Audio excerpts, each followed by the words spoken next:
Amém. Saúde, amada igreja, na santa paz do Senhor Jesus. Amém. Tempos ótimos, né? Tempos preciosos esses que nós temos. E hoje, 13º aniversário. Estou revendo rostos antigos aqui, desde nosso começo, o irmão Wilmer, né? E sua irmã Ana. É um prazer tê-los aqui conosco de novo. Amém? E deixa eu dar uma ajeitadinha aqui antes de começar, para que ela não fique fechando. Amém.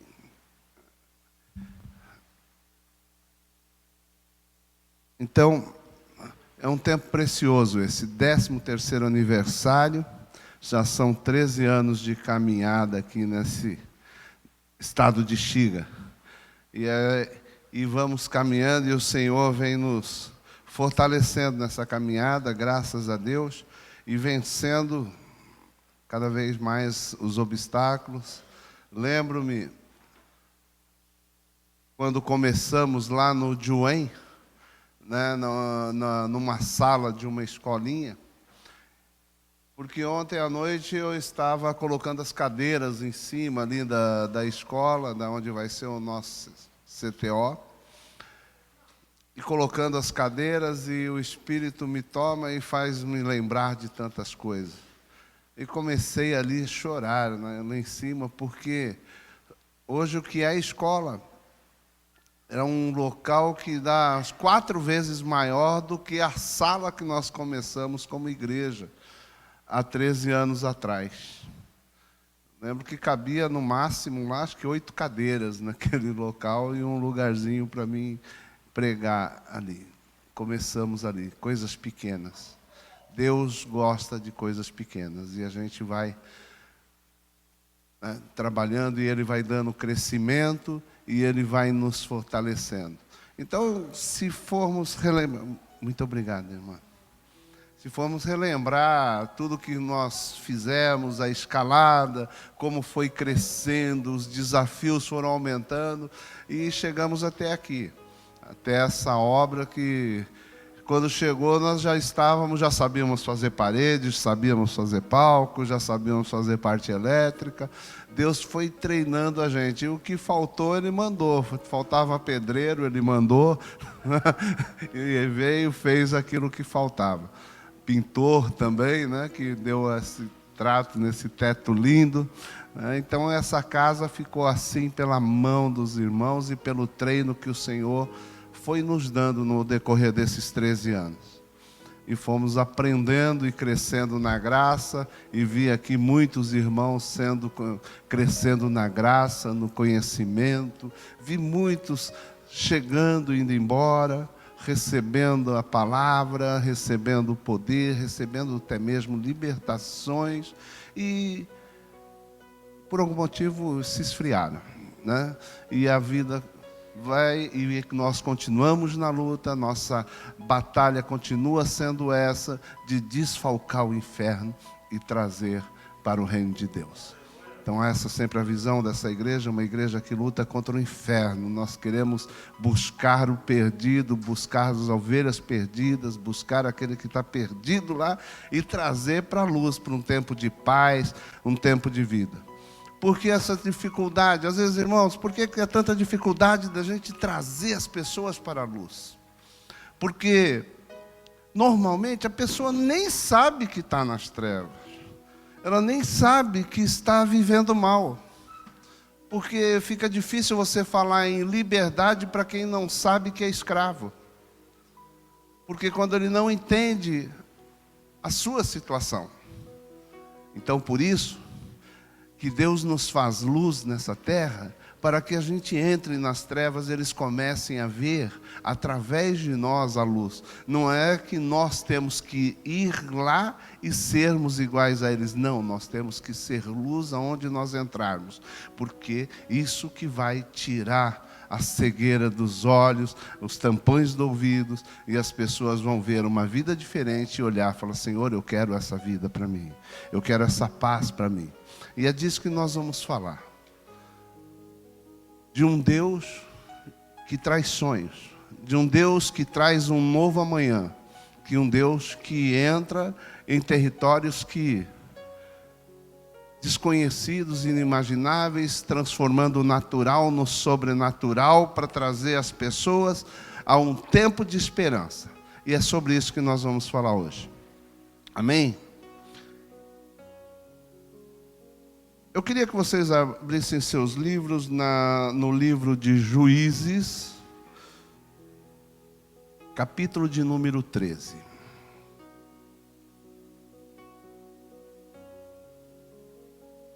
Deixa eu ver se está travado, não está.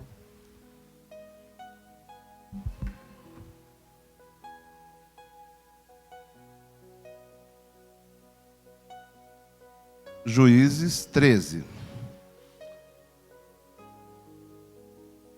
Como hoje talvez eu vou ter que ler alguns trechos meio longos aqui, vou acompanhar vocês. Amém? Então, o capítulo de número 13 do livro de Juízes começa assim: os israelitas voltaram a fazer o que o Senhor reprova, e por isso o Senhor os entregou na mão dos filisteus durante 40 anos. Os filisteus eram os inimigos dos israelitas. Certo homem de Zorá, chamado Manoá, do clã da tribo de Dan, tinha mulher estéril. Certo dia o anjo do Senhor apareceu a ela e lhe disse: você é estéril, não tem filhos, mas engravidará e dará à luz a um filho. Todavia tenha cuidado, não beba vinho nem outra bebida fermentada e não coma nada impuro. Não se passará navalha na cabeça do filho que você vai ter, porque o menino será nazireu, consagrado a Deus desde o nascimento. Ele iniciará a libertação de Israel da mão dos filisteus. Amém. Até aqui. Vamos orar por essa palavra? Pai, em nome de Jesus, te agradecemos por esse tempo precioso, pelas vidas aqui presentes, pelos irmãos que têm se aproximado.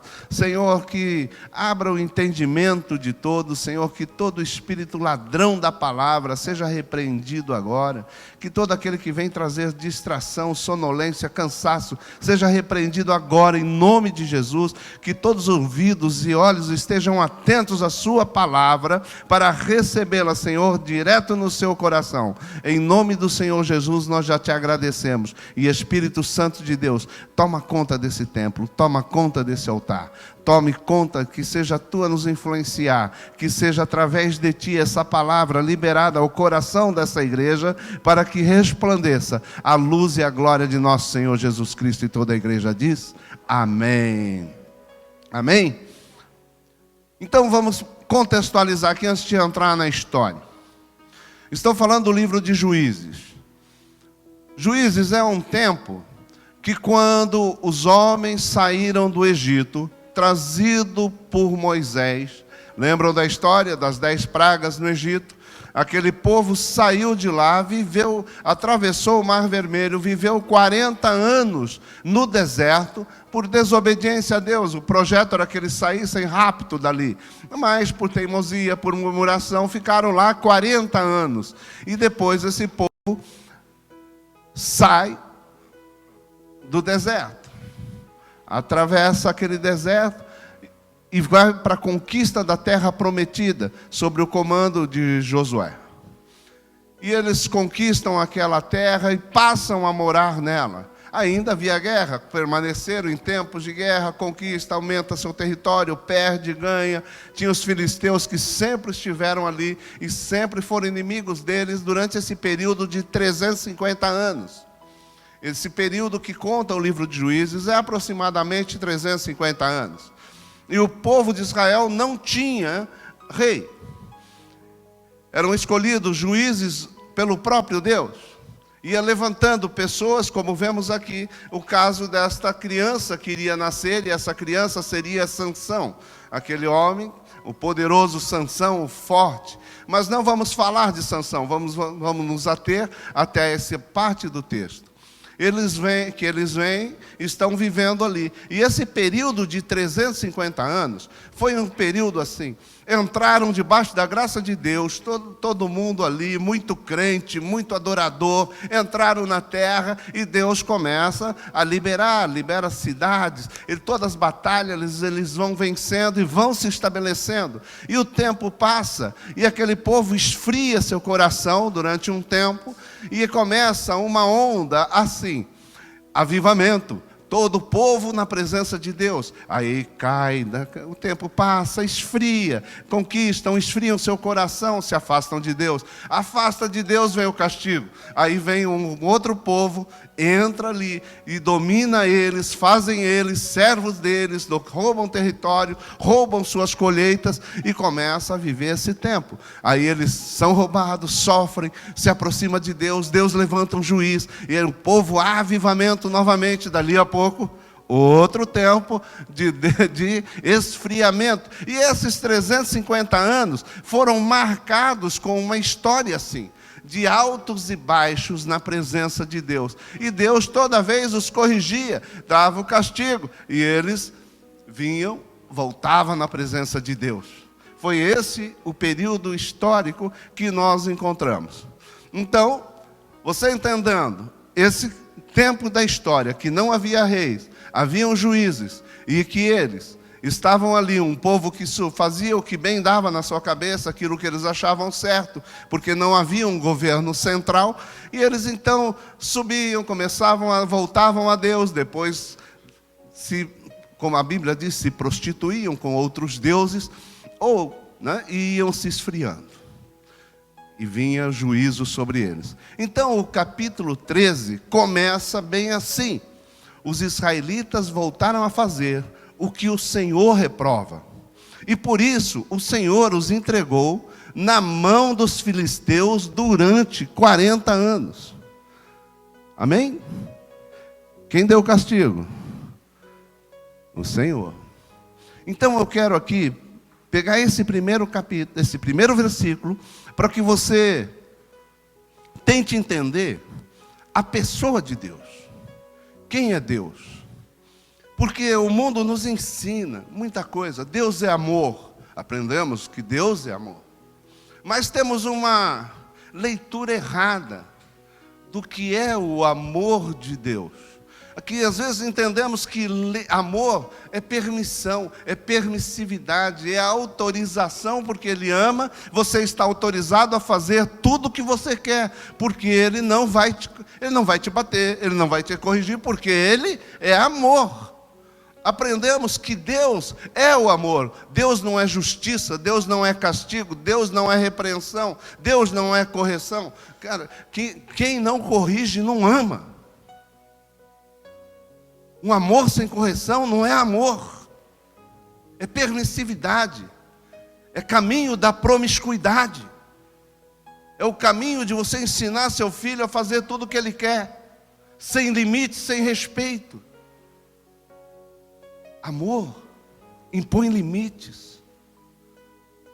O amor é aquele que ensina o bom caminho e que te repreende quando você está no mau caminho. Isso é amar. Então não entendemos esse amor de Deus. Entendemos que Deus é um ser supremo que não interfere em nada em nossa vida.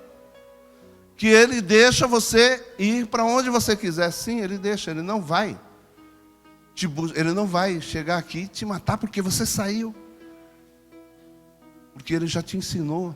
Ele tenta te ensinar os bons caminhos, mas você vai colher consequências por esse mau caminho.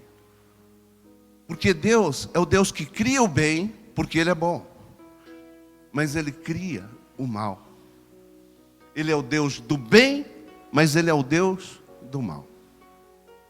Está entendendo, irmão? Que tem coisa boa. A gente pensa que tudo de bom, que tudo de ruim é ruim. Mas nem tudo que é ruim. Tem coisa que é ruim que é boa.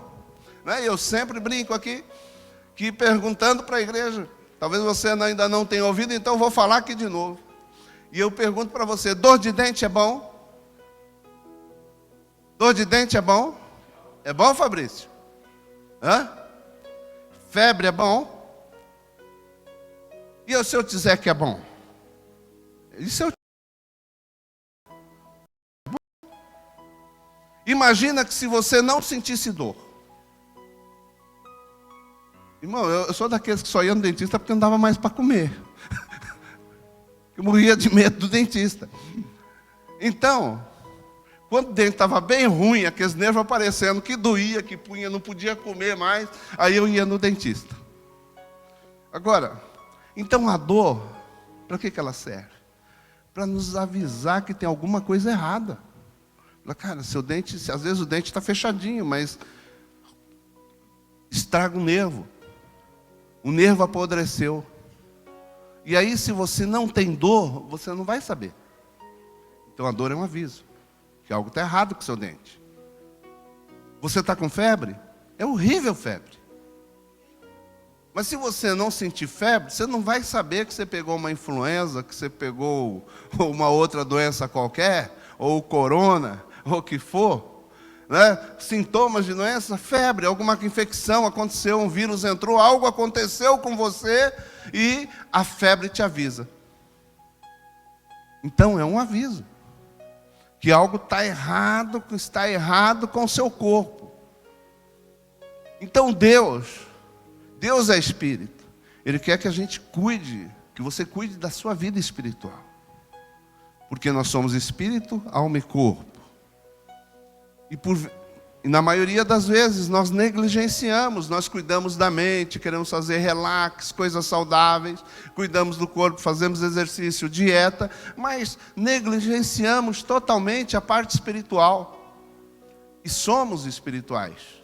Primeiro nós somos espírito, a Bíblia nos ensina que nós somos um espírito que possui uma alma, que a alma é a parte pensante, e que habita num corpo.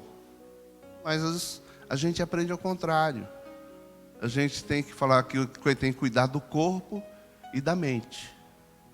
E a gente cuida do corpo e depois, por último, da mente. E ignora a última parte, que é o espírito. Então, quando a sua vida espiritual está com problema, aí entra Deus. Aí entram as consequências de você não estar cuidando dela. Quer ver? Vou fundamentar um pouco isso aqui na própria Bíblia, que pode ser que você pense, olha, essa é uma opinião do pastor, mas eu quero fundamentar isso para você, com a própria palavra de Deus. Amém? Vamos lá. Está aqui, sumiu aqui do meu esboço. Isaías 45, 7.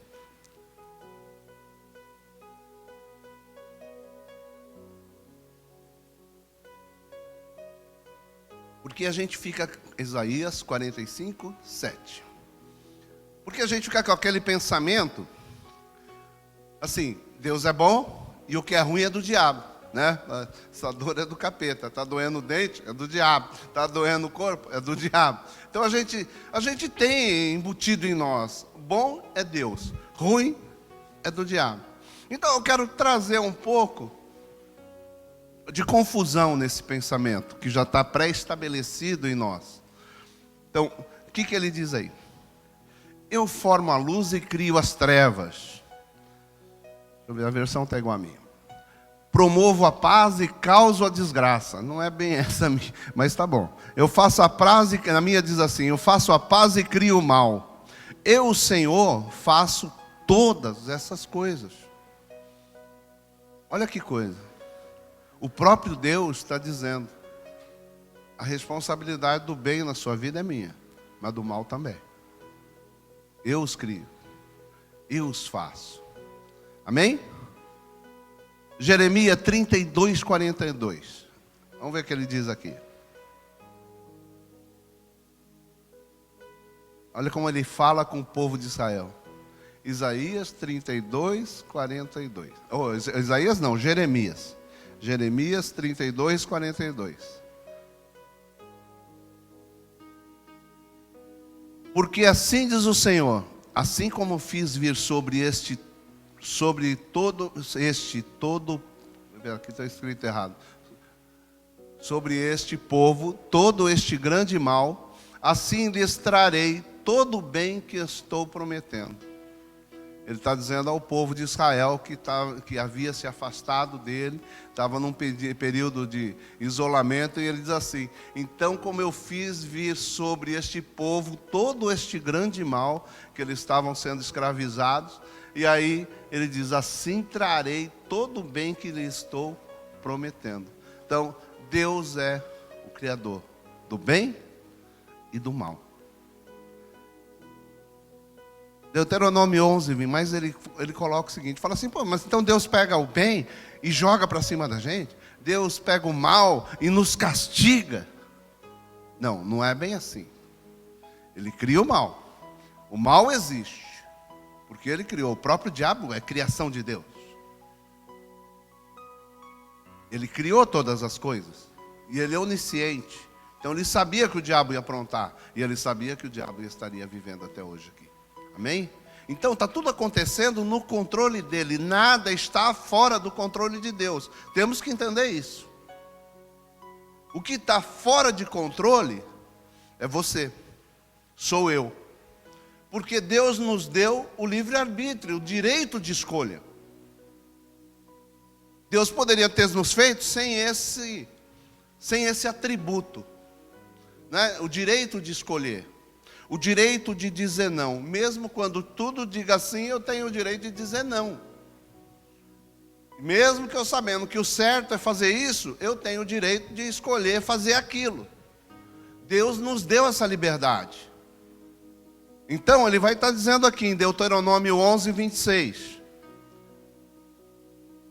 Vamos lá, para eles nos acompanharem. Rapaz, tá rápido, hein? Essa gostei.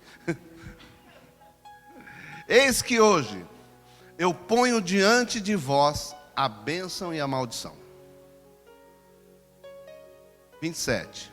A bênção, quando cumprires os mandamentos do Senhor vosso Deus, que hoje vos ordeno. 28. A maldição, se não cumprires os mandamentos do Senhor vosso Deus. Mas se desviares do caminho que hoje eu vos ordeno, para seguires outros deuses que não conhecestes. O que Deus está dizendo aqui? Ele pôs a escolha. Ele falou: coloco diante de você, querido. Eu ensino. Ele deu todas as palavras. Ele disse o que é bênção, disse que é maldição. Ele diz o que ele espera de você. E ele diz qual a reação que você vai ter, qual consequência, dependendo da sua escolha. Então a vida são escolhas. A vida são decisões. Deuteronômio 30, 15. Vamos lá, daí para diante. Só um outro texto meio longo aqui e eu vou ler para vocês. Você entenda, para que você entenda um pouco do caráter de Deus. Vê que ponho hoje a vida, o bem, a morte e o mal. 16. Se guardares o mandamento que hoje te ordeno, que ames o Senhor teu Deus, andes nos seus caminhos e guarde os seus mandamentos e os seus estatutos e os seus juízos, então viverás e multiplicarás, e o Senhor teu Deus te abençoará na terra a qual passa a possuí-la. Pode seguir.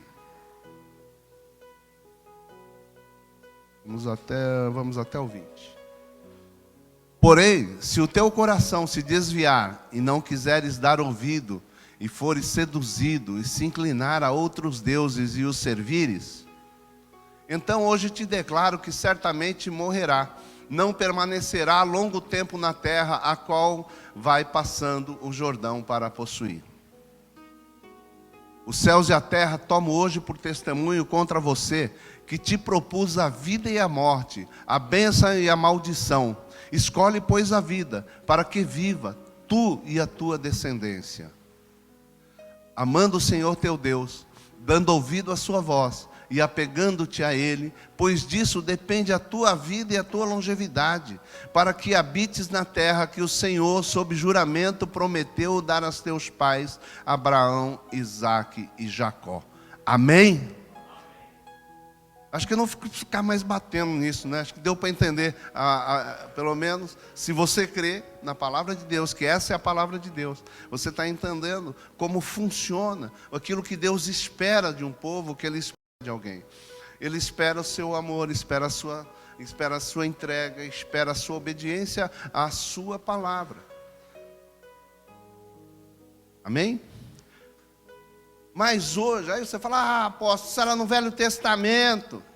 Isso aí a coisa era dura lá, era na base da lei. Escreveu, não leu, o pau comeu, olho por olho, dente por dente. A coisa era meia dura, né? Aí fala assim, então vamos para o Novo Testamento. Apocalipse 3:20. O que Jesus Cristo vai nos dizer hoje? Eis que estou à porta e bato.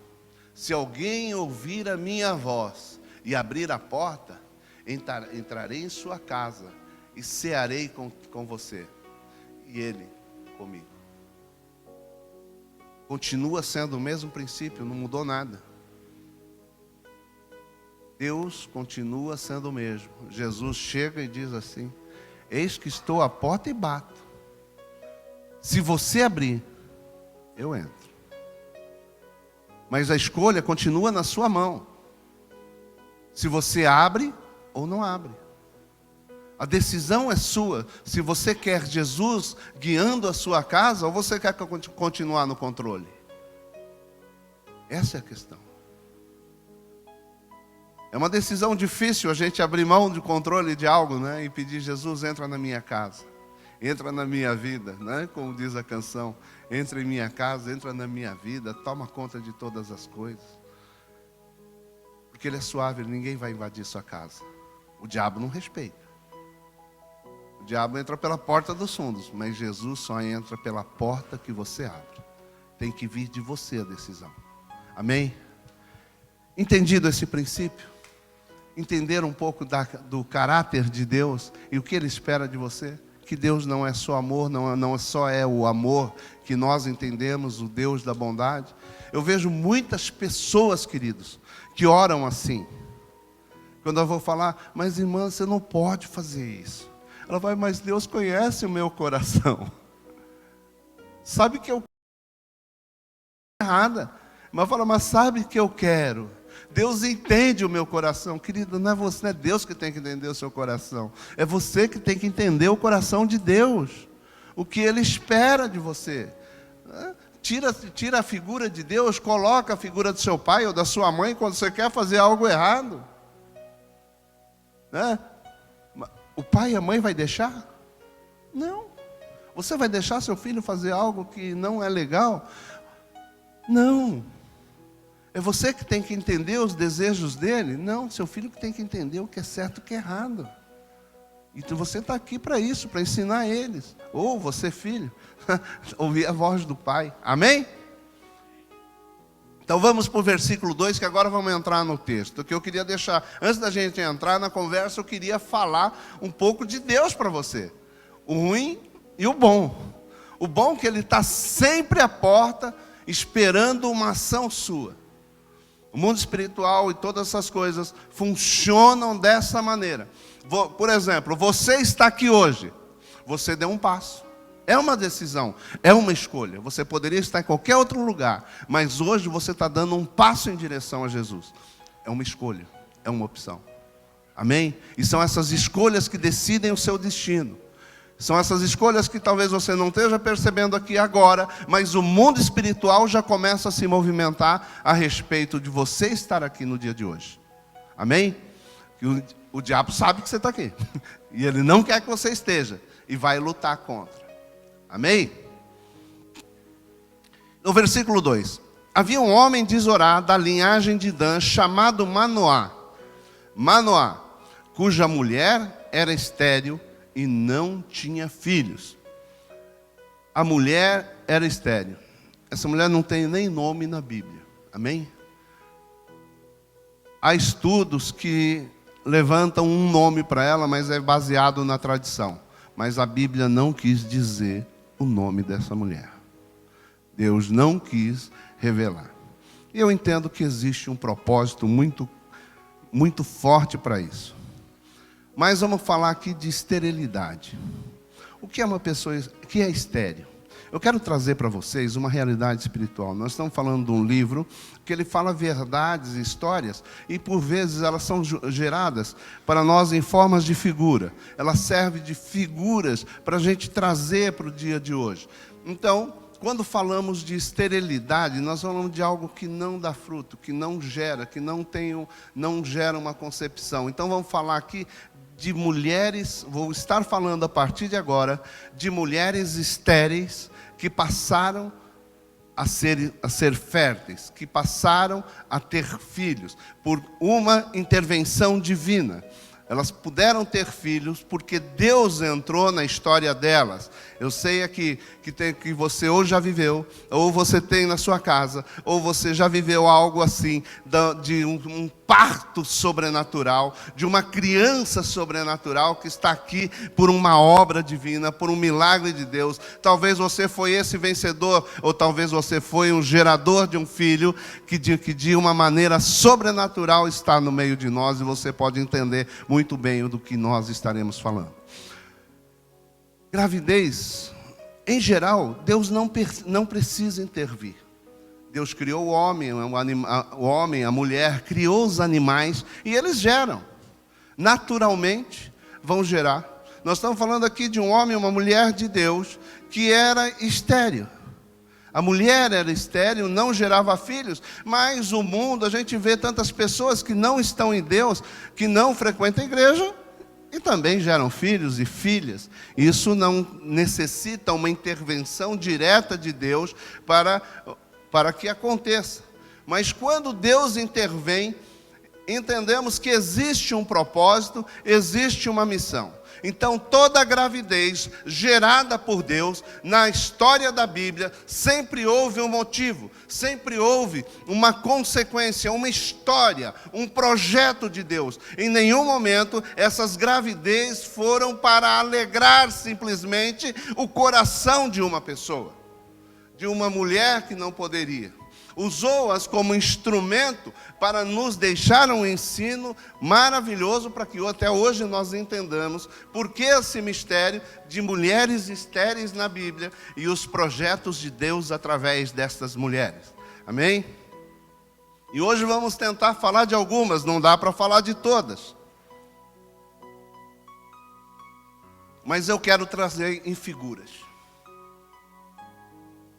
Esterilidade tem a ver com não produção, com não realização, com a não concretização de algo. Gestação, gravidez, tem a ver com uma semente plantada dentro de alguém. Tem a ver com algo que está crescendo dentro de você, gerado por Deus. Então, você entende essas duas figuras. E vamos trabalhar com estas duas figuras a partir de agora. Amém? Então eu vou lembrar de uma mulher, Sara. Primeira mulher estéril que nós encontramos foi Sara. Sara, mulher de Abraão, aquele homem que depois de Noé, Deus escolhe ele e fala assim: olha, o mundo desandou de novo, né? Já acabei com tudo na água lá, porque estava uma bagunça e o mundo já está bagunçado de novo. Eu vou começar um povo, uma nação através de um homem, e vou escolher um homem no meio desse todo esse mundo todo. E ele escolheu Abraão. Abraão, aos 75 anos de idade, Deus chama ele e fala: Abraão, aparta-te da tua parentela e vá para a terra que eu te enviar. E Abraão vai. E Abraão pega suas coisas, pega tudo, vai, pega sua mulher Sara e vai com ela. Sarai na época. E leva essa mulher e vai viver na outra terra, do outro lado do deserto, uma terra que ele não conhecia, e Deus o faz próspero. Deus faz ele possuidor de terras. Deus faz ele mais prósperos que os príncipes da terra. Os reis da terra tinham medo de Abraão pelo poder que ele teve, como ele enriqueceu, mas não tinha filhos, porque Sara era estéril. E Deus chamava Abraão, vinha conversar com ele e falava assim: eis que, Abraão, olha para o céu, Está vendo as estrelas? Você pode contar? Não, não posso, Deus. Então assim será a sua descendência. Será como areia, olha para o chão, olha a areia do deserto. Veja, a sua descendência será como essa areia, impossível de contar. E ele, os anos passando, e Deus falando com ele. Falou assim, ó, serão benditas todas as nações da terra, através da sua descendência, através de você. E ele nada, e o tempo passando. Passa o tempo, ele chega aos 100 anos, e Sara aos 90, e ele não gerou um filho com ela. Aí vamos lá em Gênesis 18, 9. Vamos lá comigo. Aí chega 3 anjos do Senhor e vão falar com Abraão.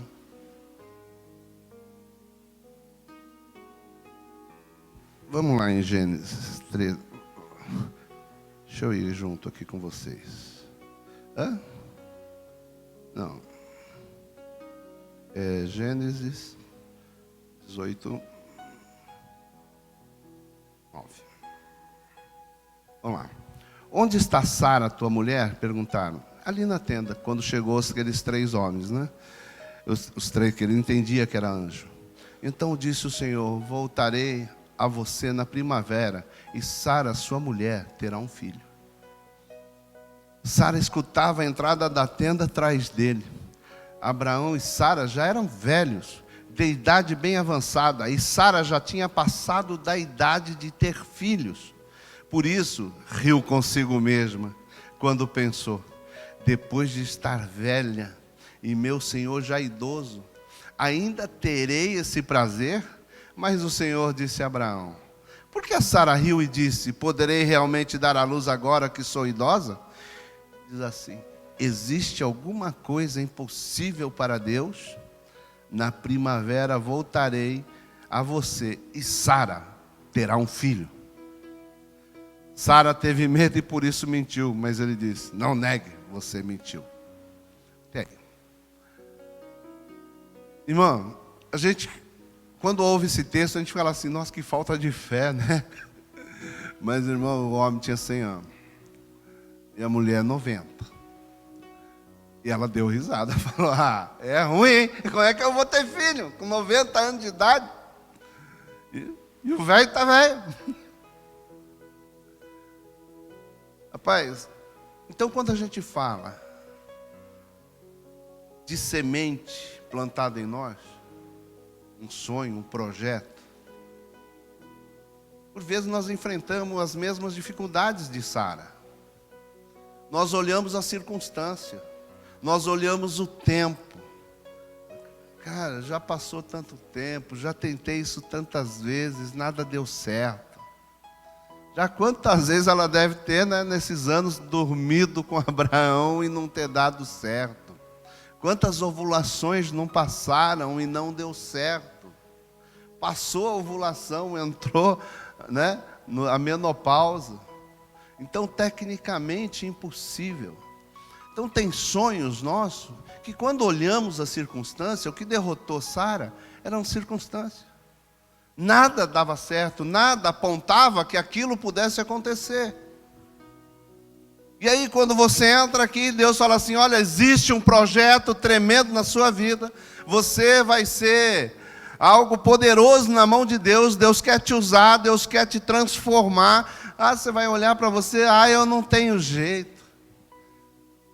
Eu não sei nem, como é que eu vou ser crente? Eu não sei nem pegar no microfone, como é que eu vou ensinar alguém dizer para você que você vai ser um homem que vai pregar para multidões, você vai ganhar almas no inferno, você vai ser próspero nessa terra. Você vai olhar e pensar, falar assim, eu tenho vergonha no espelho, como é que eu vou falar com alguém de Cristo? Como é que eu vou falar para alguém de algo que eu nem sei? E vou ter que estudar? Estudar não é comigo não, eu não nasci para isso.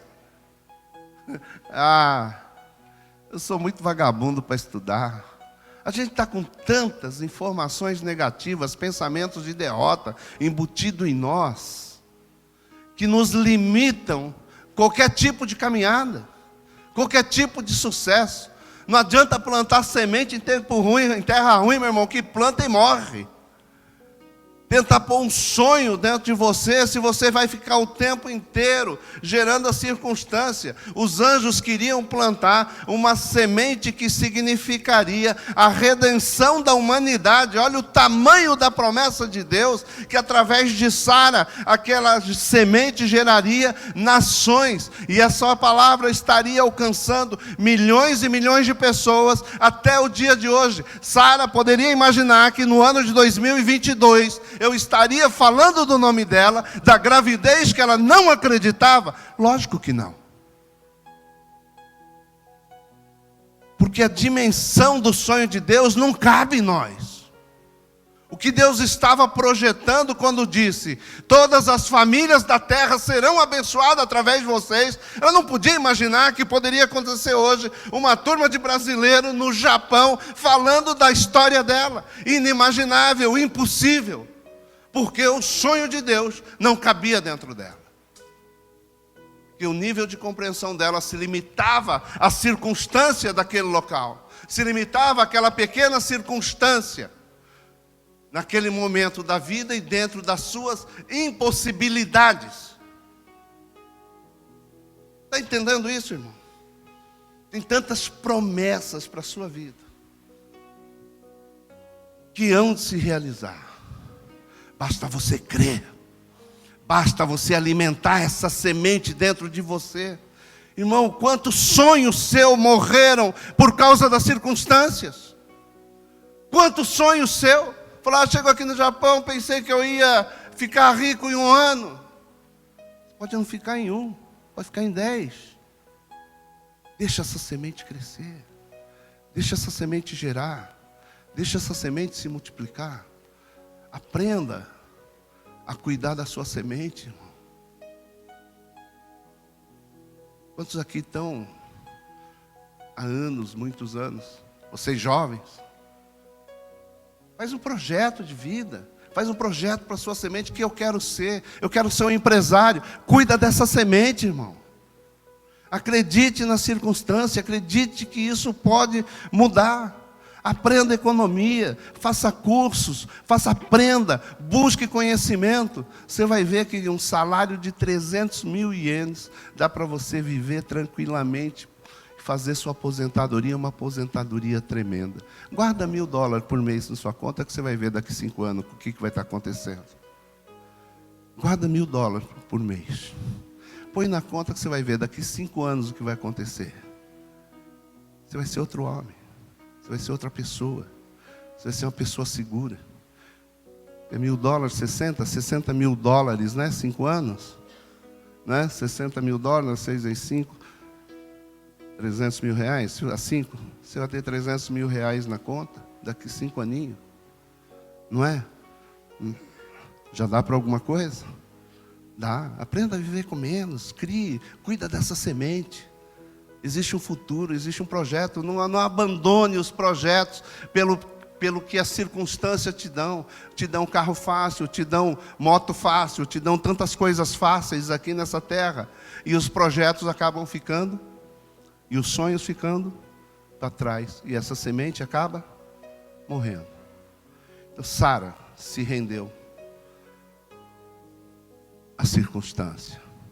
Mas Deus, existia uma palavra de Deus. No momento ela riu. Meu irmão, Sara não foi, ou Isaac não foi gerado pelo Espírito Santo. Ela teve que buscar o velhinho. O velho reagiu. Amém? O velho reagiu. E a velha deu no couro. Isso quer dizer o quê? Que temos que batalhar, irmão. Não cai tudo do céu. Vem a promessa, vem o milagre, mas tem a sua parte. Tem que buscar, tem que correr atrás, não importa a dificuldade. O importa é para onde você está indo. Você entendeu? Porque profeta quando cuida de igreja, eu sufoco. Eu sofro por causa disso. Porque eu não tenho a unção pastoral de ficar cuidando ali, beijando, lambendo essas ovelhinhas, passando a mão. Eu sou meio que profeta, entendeu? Profeta olha para o fundo. Ele está sempre olhando lá para onde eu tenho que ir. Eu sei para onde tem que ir. Por isso essa igreja cresce. Porque eu sei para onde ela tem que ir. E eu continuo olhando lá na frente. Aí tem subida, tem descida, tem barranco, tem montanha, tem vale, tem estrada, tem deserto. Eu não quero nem saber, irmão. Eu estou olhando para o meu sonho. Eu estou olhando para a minha visão. Eu estou olhando para a minha promessa. Eu estou olhando para onde eu tenho que ir. Eu estou olhando para onde eu tenho que chegar. É para isso que você tem que estar aqui na terra. Você tem que olhar para onde você tem que chegar. Senão, seus sonhos morrem. Nunca vai gerar. Uma gravidez gera transformação. Meu Deus do céu. Na primeira de 5 não vai dar tempo.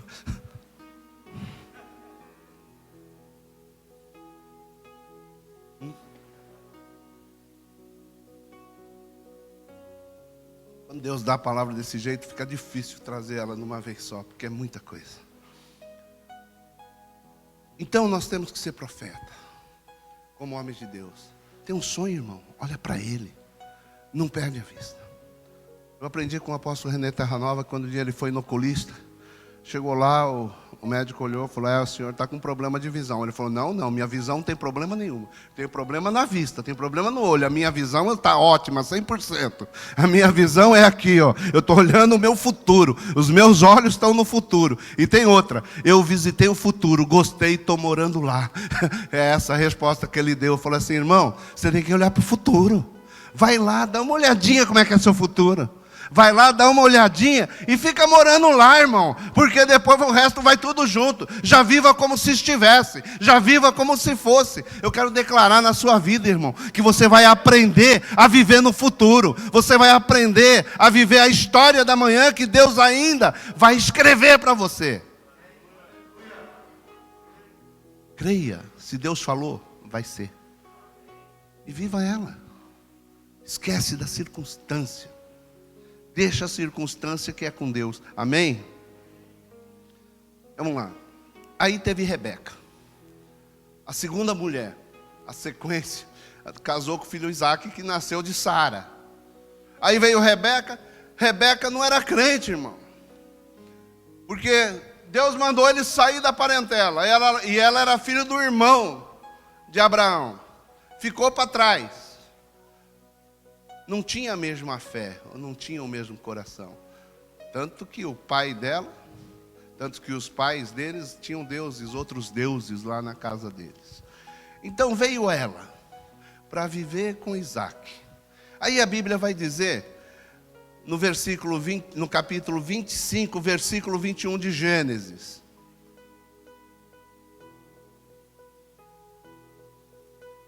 Vamos lá. Vamos folhear aí para a gente correr aqui, que agora eu já atrasei.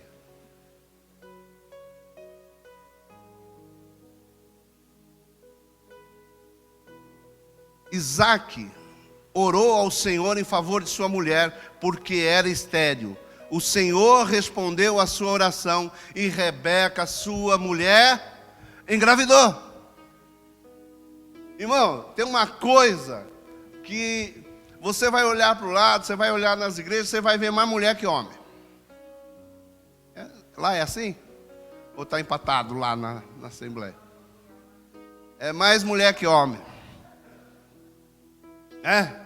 Por quê?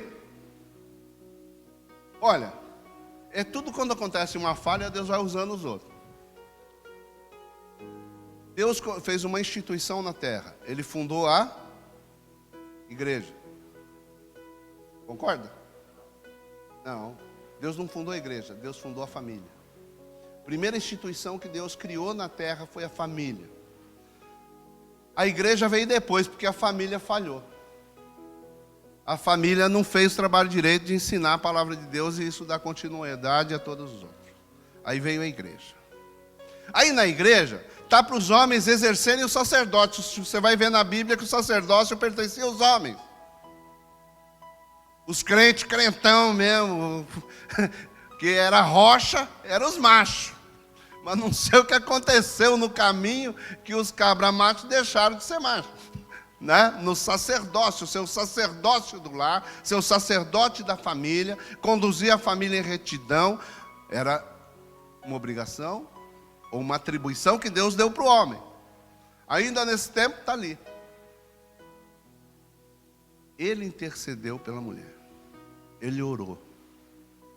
E ela engravidou. Família. Irmão, família é poderoso. Casamento é um negócio tremendo. Se você souber o que um casal de crente pode fazer. A Bíblia fala que, em Eclesiastes 4, fala do cordão de 3 dobras não se rompe com facilidade. Ele está dizendo, essa é uma menção, uma ilustração do casamento, que quando você pega é fácil quebrar. Mas se você dobra em 3, aí o negócio fica difícil de quebrar, porque a resistência é maior. Então fala de família, marido, mulher, filhos. Quanto mais dobra, mais duro, mais resistente, maior. Sabe por quê? Deus faz conta, Ele faz conta do seguinte: a conta de Deus não é a conta do homem. O homem fala, 1 mais 1 é 2, 2 mais 2 é igual a 4. Deus, quando Ele vai fazer as contas, Ele fala assim, Ele diz assim, se o inimigo vier por você por um caminho, ele vai sair correndo por 7. Não sei por que 7, mas aumenta. Aí ele chega para o salmista, ele diz assim, 1000 cairão ao teu lado, 10.000 à tua direita. A conta de Deus é sempre desse jeito, sabe? Tudo multiplicando. E vai multiplicando, né? Umas contas meia doida. E números e números bem superiores. Porque Ele pensa, Deus age dessa maneira. Ele usa a sinergia, Ele inventou essa coisa chamada sinergia. Sabe o que é sinergia? É quando a soma de por exemplo, você um dedo consegue levantar 1 quilo, 2 com esse dedo você pode levantar, 50 o peso de 3 quilos, 4 quilos, eu não sei quanto tempo. A irmã com o braço não conseguiu ficar segurando 1 quilo lá na célula que eu sei, né? Falou, é fácil, pegou lá 1 quilo, foi segurando, daqui a pouco, como é que é? Você não vai tirar aqui não, que está doendo, né? Então, a gente tem uma certa força com cada membro. Aí a sinergia é mais ou menos isso aqui, ó. A soma do todo é maior do que a soma deles em si mesmo. Por exemplo, eu tenho 10 dedos ou 2 mãos. Se eu juntasse a força que eu tenho numa mão, não sei quantos quilos, 20 quilos, talvez eu levantasse assim, ou 30, né? Ou nessa outra mão mais 20, mais 30, mas eu não conseguiria levantar 30 quilos nessa mão ou nessa mão, né? Eu tenho certeza que eu não consigo. Mas, se eu juntar os dedos, eu consigo levantar um homem de 100. Isso é sinergia. A soma de todos, de juntos, dá um poder maior do que se fosse somado ao todo. É um poder que se multiplica. Amém? Então, se eu traço os dedos, eu posso pegar ele aqui, o Washington, e falar, sobe aqui, faz escadinha aqui, sobe lá para trocar a lâmpada. Eu seguro ele, levanto ele. Então, o poder que eu tenho de juntar e fazer essa soma dos dedos, dos 10 dedos, vai juntar uma força superior, que vai agregar a força das pernas, força dos braços. Isso se chama sinergia. A soma dos membros dá uma soma maior do que o total. Amém? Entenderam isso? Então isso é o que Deus faz. Pega a família. Você, sua esposa, orando. Você não imagina o poder que tem de proteção para o seu filho. Você não imagina o poder que tem de cobertura para a sua casa. Sua família debaixo da mão do Senhor, você não imagina o poder que isso tem. No mundo espiritual, pode vir multidão de demônios, vir perturbar a sua casa, eles vão ter que bater em retirada, porque a sua casa é protegida por homens e mulheres que exercem o sacerdócio dentro da sua casa. E milagres serão coisas constantes dentro da sua casa e da sua família. Diga amém. Faz o seguinte, vamos fazer um ato profético aqui, estão correndo. Dê as mãos, vocês famílias aí, marido, mulher, você pai, mãe, filha. Dê as mãos, vamos fazer declaração. Dê aí, Ilmer, para sua irmã, dê a mão. Vai lá, pega a Anhá ali, ó. Fica sozinha, põe a Anhá lá junto com a Mariane, já que o Gustavo está ocupado. Vamos lá, sejam famílias.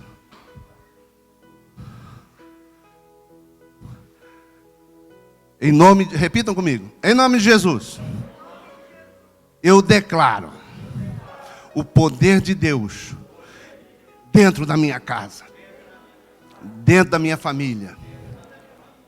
Eu declaro que o poder de Deus traz libertação. E esse poder vai se manifestar em mim.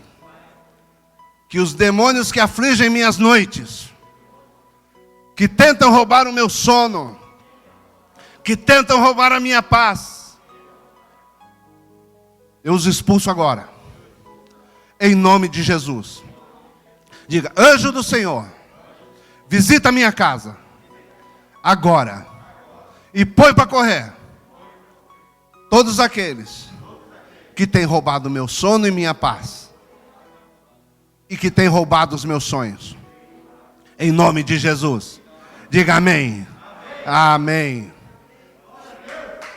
Aleluia.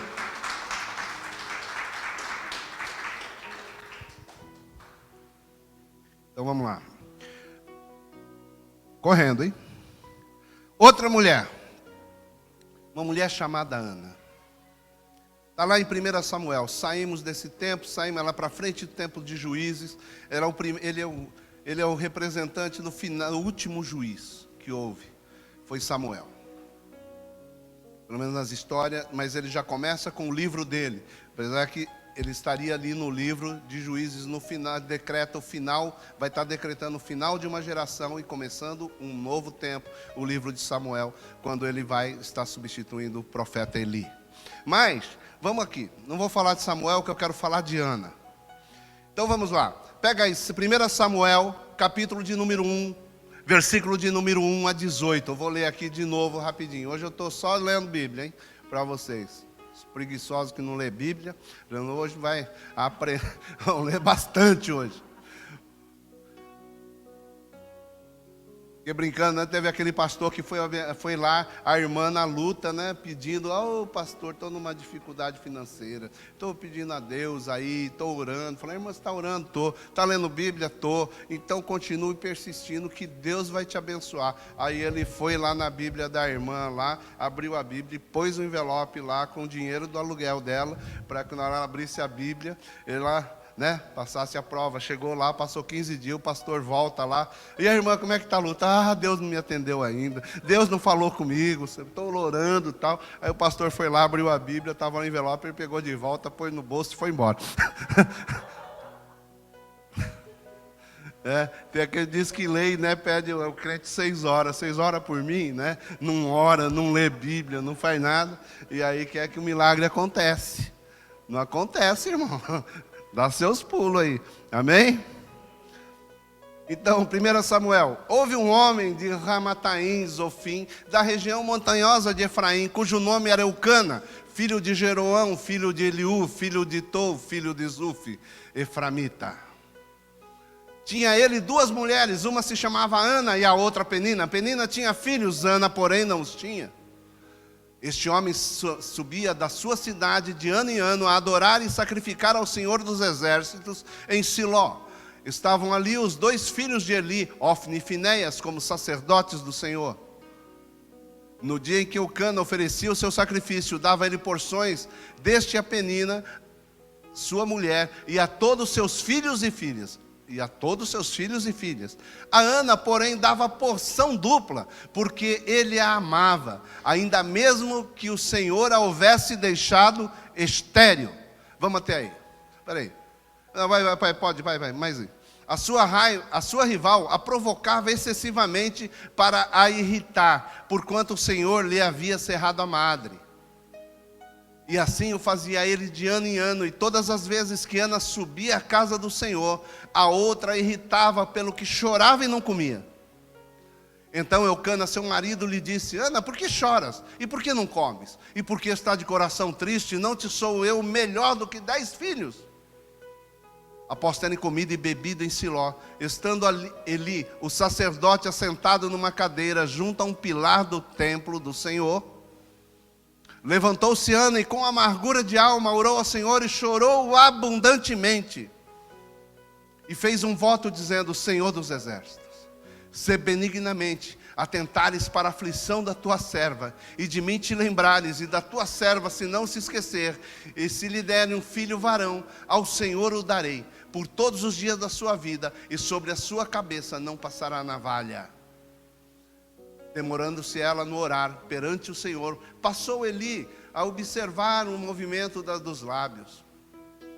Porquanto Ana só no coração falava, seus lábios se moviam, porém não se lhe ouvia voz nenhuma. Por isso Eli pensou que ela estivesse embriagada. E lhe disse: até quando estará tu embriagada? Aparta-te desse vinho. Porém Ana respondeu: não, Senhor meu, eu sou mulher atribulada de espírito, não bebi vinho e nem bebida forte, porém venho derramando a minha alma perante o Senhor. Não tenha, pois, a tua serva por filha de Belial, porque pelo excesso da minha ansiedade e da minha aflição é que tenho falado até agora. Então lhe respondeu Eli: vai-te em paz, e o Deus de Israel te conceda a petição que fizeste. E disse ela: ache a tua serva graça diante de ti. Assim a mulher se foi seu caminho e comeu, e seu semblante já não era mais triste. Amém, até aí. Então nós vamos estar observando algo aqui nessa história. Pensa, ela era estéril, e a outra, a rival, que era a outra esposa, tinha filhos, e a irritava. E eles iam, de ano em ano, ofertar ao Senhor. E diz a palavra de Deus que Eucana dava a porção para Penina e para todos os seus filhos. Quer dizer, tinha um monte de filhos, então não sei quantos anos eles estavam indo lá. Que estava doando, está vendo essa penúria na vida de Ana. E aí, eu fico imaginando, irmão, a Bíblia nos permite imaginar. Pensa o seguinte: naquela época, não ter filho era uma maldição. Era a garantia da sobrevivência da família, porque lá os judeus têm o Kosek Torron deles lá. É algo muito importante você ter um nome, você garantir as próximas gerações. Então uma mulher que não gerava filho naquele período era considerada uma mulher amaldiçoada. Então ela vivia esse drama de ser amaldiçoada, se sentia desprezada por Deus. E ali a outra perturbando ela todos os dias. Aí quando chegava a subir para a festa, ela falava: eu vou, eu tenho filho, você não tem. eu sou abençoada, você não é, você é uma maldita. Eu fico imaginando o coração de Ana. Uma provocação dessa toda vez. Ele gosta de você, mas toda vez que ele vem me visitar, eu dou um filho para ele. Você não. Ele fica lá o mês inteiro com você, mas você não dá nada para ele. E fica provocando, dia após dia, ano após ano. Agora eu fico imaginando como é que deveria ser a oração de Ana, quando ela chegava lá no templo. Deus, mata essa infeliz. Fecha a madre dela. Deus, faz ela abortar, pelo amor de Deus. Todo ano ela tem um, né? Deus, pelo amor de Deus, destrói, faz cair um fogo na cabeça dessa mulher. Eu fico imaginando dela. Não, irmão, eu posso imaginar qual que era a oração dela, porque ela ia todo ano e a oração dela não era ouvida. Tiago, capítulo 4, ele diz assim: que você pede e não tem, porque não pede. E quando pede, pede mal. Por isso suas orações não são atendidas. Então eu imagino que Penina pedia mal. Ela ia lá com raiva, com ira, com ódio no coração. E aí, quando ela vai, fala: Senhor, se me der um filho, vou dar para o Senhor. Ele vai ser um sacerdote, ele vai ser um nazireu. Nazireu é aquele que não pode comer nenhuma comida contaminada, não pode beber nenhuma bebida, não pode cortar o cabelo, não pode tirar a barba. Ele ia viver para o sacerdócio.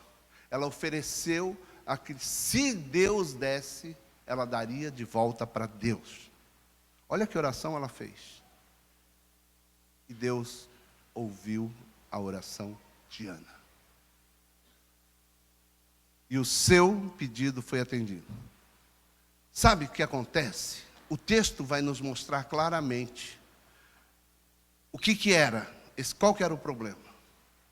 Deus escolheu Ana para um propósito. Deus escolheu Ana para gerar o filho que seria Samuel, que seria um dos maiores profetas. A Bíblia vai dizer que nenhuma das suas palavras caiu no chão. Não houve, desde Dan até Berseba, nenhuma das palavras de Josué de Samuel caía ao chão. Era o grande profeta. Assumiu o sumo sacerdócio. Ele virou o juiz da terra. No final, substituindo Eli, um sacerdote promíscuo, e com seus filhos também, que eram tudo tranqueira. Deus já havia decretado o final do sacerdócio de Eli, mas escolheu, fala, eu vou levantar um. E tinha escolhido que ia nascer do ventre de Ana. Deus havia feito uma escolha, tinha um projeto, tinha um sonho através de Ana, que seria dela aquele que escreveria mais 2 livros na Bíblia, aquele que encerraria a época de juízes, aquele que ungiria o primeiro rei de Israel e o segundo e grande, o maior rei de Israel, que foi Davi, o maior conquistador.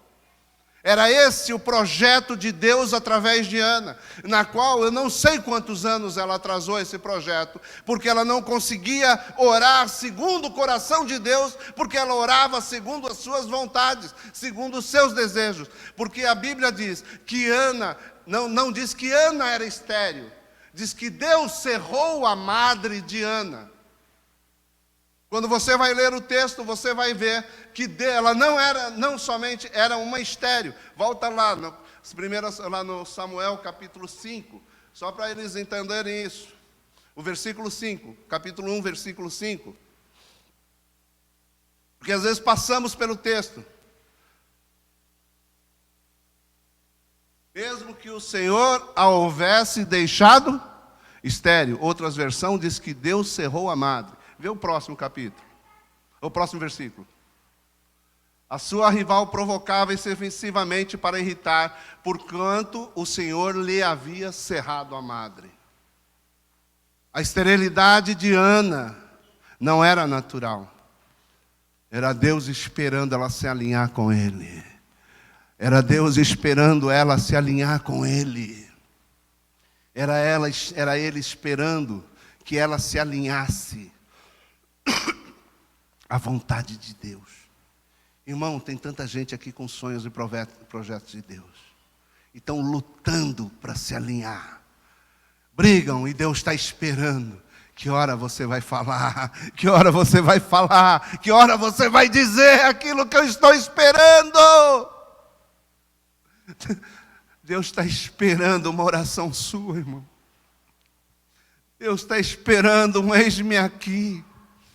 Deus está esperando você dizer, dessa vez eu firmo, Senhor. Dessa vez eu vou ficar firme. Dessa vez eu vou, Senhor. Dessa vez eu vou romper. Dessa vez eu vou fazer diferente. Deus está esperando uma oração sua. Ele esperou a oração de Ana, quando ela ofereceu o filho. Falou, agora os meus projetos vão se realizar. Agora os meus projetos vão se realizar. Pensa o projeto que Deus tinha através de Ana e esperando por uma oração. Deus está esperando uma oração sua. Levante sua mão e ore comigo assim, ó. Senhor, eu quero aprender a orar segundo a sua vontade, para que todos os seus projetos se realizem na terra através de mim. Amém. Irmão, entenda, nós estamos no Japão, século 21, ano de 2022. Nenhum de nós aqui nasceu nessa terra, fora as crianças, os bebês que nasceram. Mas nenhum de nós nasceu nessa terra. Nós somos peregrinos que viajou 25 mil quilômetros para estar aqui. Numa terra estranha, numa língua estranha e dentro de uma igreja. E estamos dentro de uma igreja. Pode deixar, são só as crianças, fica tranquilo. Basta um adulto lá dar um basta que basta. Amém? Então, nós estamos no século 21, vivendo numa terra tão distante dos nossos pais, do nosso início. Estamos fazendo o caminho de volta que nossos avós fizeram. Eles fizeram uma história no Brasil e criaram uma reputação. Hoje, os japoneses que foram para o Brasil criaram uma história. Teve um Brasil depois dos descendentes. Tem uma história escrita por eles. Eu quero te dizer, irmão, que vocês fazem parte de uma geração diferente, de uma geração que vai trazer uma nova história no Japão. Vocês são a primeira geração que está fazendo nessa terra algo diferente, construindo algo diferente. Nós construiremos um legado que será lembrado pelos nossos filhos, pelos nossos netos, como os nossos avós foram lembrados no Brasil. Nós somos uma geração diferente. Vocês que vieram também, não só os brasileiros, mas os latinos, todos aqueles estrangeiros que saem e que estão aqui, estão ajudando a construir uma nova história para essa pátria. E nós estamos aqui construindo uma história diferente. Deus tem um projeto para nós. Nós vamos firmar as raízes de um povo que não sabe clamar a Deus, um povo que não conhece Jesus, um povo que não tem a misericórdia do Espírito Santo, de Jesus e o poder do Espírito dentro deles. Que eu fico pensando, esse japonês cheio de Deus, esse japonês cheio do Espírito Santo, esses homens podem o que eles poderiam fazer. E Deus escolheu a nós para sermos o porta-voz disso. Nós somos um projeto de Deus. Nós não estamos aqui por acaso. Existe um momento na história que nós fazemos parte dessa história e estamos escrevendo essa história. Você não veio aqui só atrás de quem. Isso aqui foi aquilo que Deus arrumou para você. Para hoje você estar aqui, recebendo uma palavra, uma semente dentro de você que pode germinar e que você saber que você vai ser um escolhido. Paulo, sabe, às vezes a gente olha para as circunstâncias e fica, mas eu, Deus, mas eu nem falo direito o japonês, mal é mal o português. Deus capacita. Paulo diz assim, veja que entre vós não há muitos sábios nem mestres, porque Deus escolheu as coisas loucas do mundo, Deus escolheu as coisas que não são para confundir as que são. Sabe? Então quando você se julga alguém incapaz, é porque você é capaz. É porque você é um escolhido de Deus. É justamente você que Deus quer escolher. É justamente você que Deus quer usar. Porque você vai confundir tanto os japoneses como brasileiros. Tanto esses que falam, mas que não se dispõem. Tantos aqueles que sabem e não se entregam. Você vai ver o que Deus pode fazer através do seu poder. Que Ele pode fazer a estéril ter filho. Irmão, Ele pode fazer.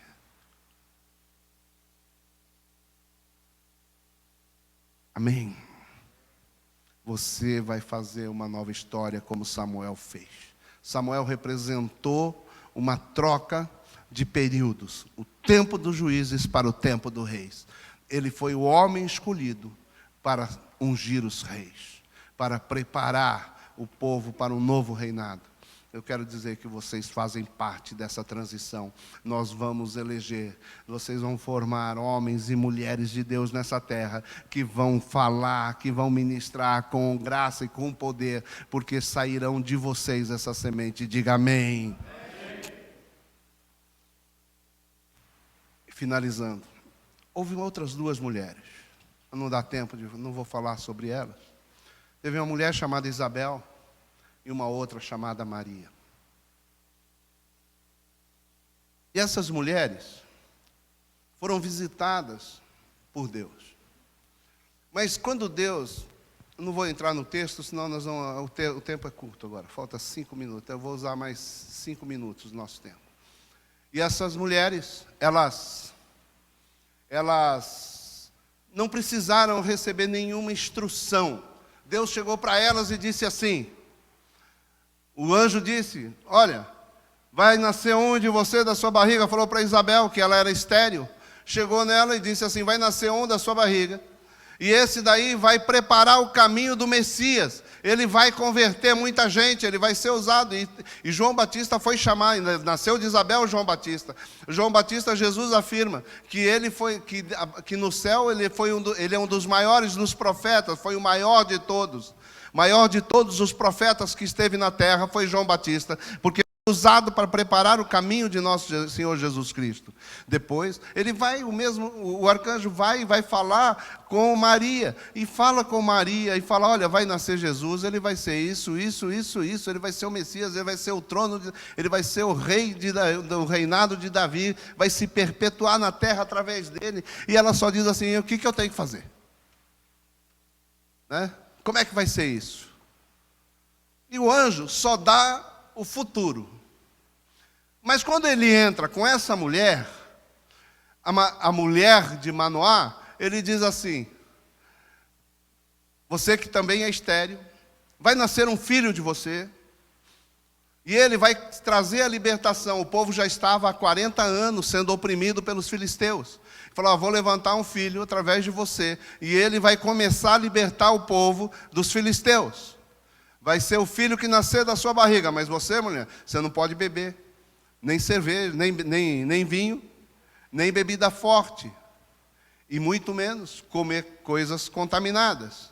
Você não pode cortar o cabelo dele, porque ele vai ser nazireu, ele também não vai poder comer. Por que eu fiquei perguntando, por que Deus falou assim com ela?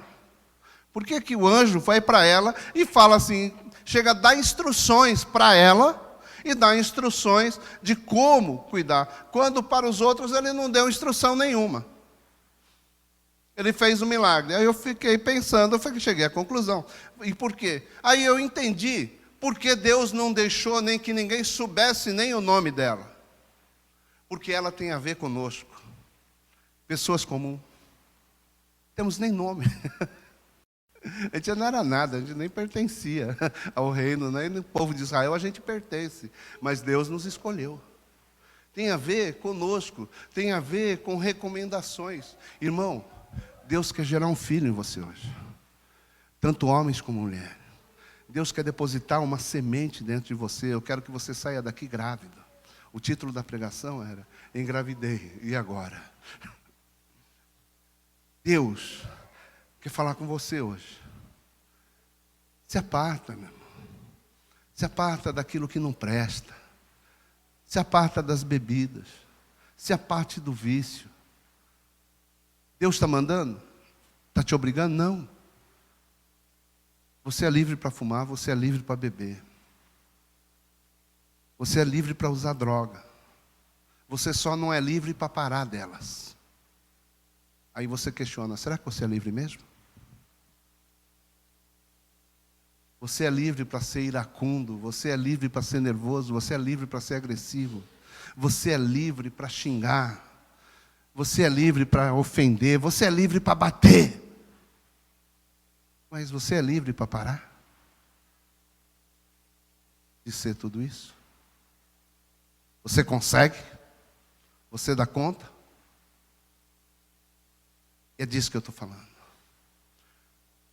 Por vezes a gente não entende que somos presos, somos escravos das nossas vontades, do nosso temperamento, dos nossos desejos e dos nossos vícios.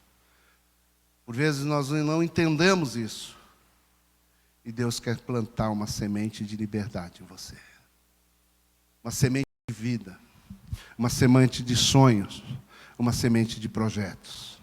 Uma semente de capacitação para a realização da obra para a qual Ele quer em você. Isso não tem problema nenhum, irmão, de você ter sonhos materiais e sonhos que você deseja. Não tem nada a ver uma coisa, Ele não dizer que você não pode ser rico, que você não pode ser influente. Não, Deus quer que você seja próspero. Deus quer que você seja o mais próspero que você consiga ser. Deus quer potencializar o seu potencial, mas você tem que permitir isso. Então tudo isso parte de uma decisão. Tudo isso parte de uma escolha. Que quando Deus está dizendo das impurezas, Ele está pedindo, cara, busque santidade, busque uma separação, busque uma diferença. Não viva do jeito que você está vivendo. Não tem nada demais, mas pare. Escolha um tempo de santidade, escolha um tempo de agradar a Deus, porque você vai ver as diferenças que Ele pode fazer na sua vida.